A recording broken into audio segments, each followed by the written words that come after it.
صحیح بخاری کی حدیث ہے، نبی علیہ السلام گھر سے باہر تشریف لے گئے، آپ کی بیوی ام المومنین جویریہ بنت حارث اپنے گھر کی مسجد میں فجر کی نماز کے بعد اللہ کا ذکر کر رہی، تو آپ تشریف لے گئے، باہر بازار گئے،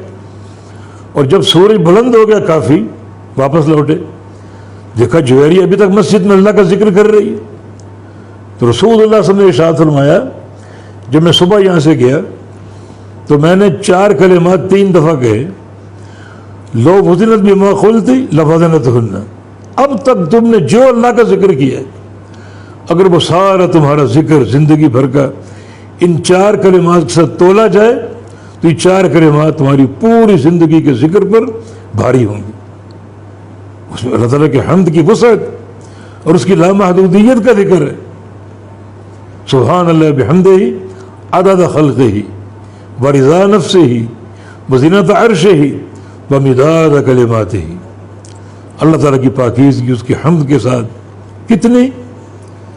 زنۃ عرش عدد خلق،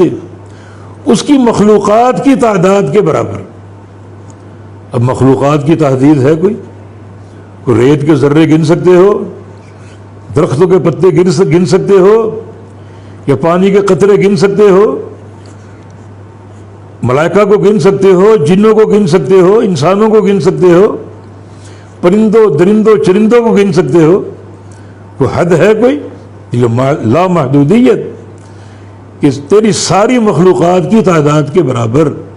جو مخلوق پیدا ہو کے جا چکی وہ بھی، جو اب موجود ہے وہ بھی، اور جو قیامت تک آنے والی وہ بھی، اتنی تیری حمد اور اتنی تیری تسبیح، عدد خلق ورضا نفسہ ہی، اتنی حمد و ثنا، اتنی تسبیح جو تیرے نفس کی رضا کے قابل ہو جائے، تیری رضا کے حصول کا مستحق بنا دے ہمیں، اتنی حمد و ثنا، اتنی تسبیح قبول فرما لے۔ وہ زینت عرش ہی، اور اپنے عرش کے وزن کے مطابق، عرش اللہ تعالیٰ کی سب سے بڑی مخلوق ہے جس پر اللہ تعالیٰ مستوی، اس عرش کے وزن کے برابر، اور وہ مداد کلمات ہی، اور جو تیرے کلمات ہیں ان کی روشنائی کے برابر۔ روشنائی کتنی ہے؟ جتنی زمین کے اندر سمندر ہیں، دریا ہیں، نہریں ہیں اور پانی ہے، بارش ہے، یہ سارے اگر سیاہی بنا لیے جائیں تو اللہ کے کلمات ختم نہیں ہوں گے، اور اگر اس کے مثل 7 اور سمندر آ جائیں، ان کی روشنائی بن جائے تو اللہ کے کلمات ختم نہیں ہوں گے۔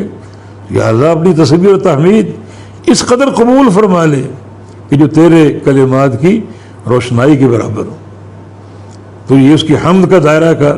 اس کی وسعت اور اس کی لامحدودیت